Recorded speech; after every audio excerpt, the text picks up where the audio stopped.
in the key of F. I want to give you all over the fretboard the chord progression 1, 5, 4, starting with the open chords.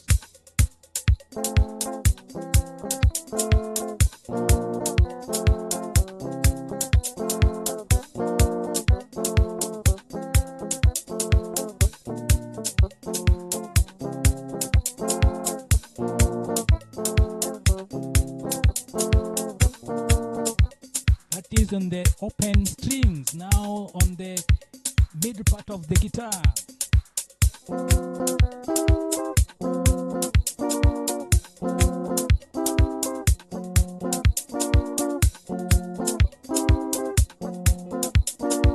On the top register now, let's see what happens there.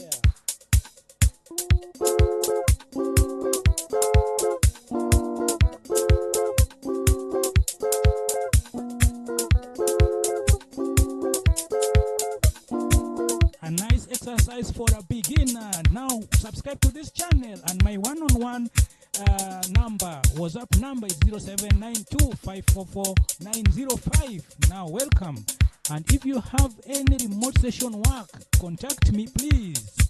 Add a solo.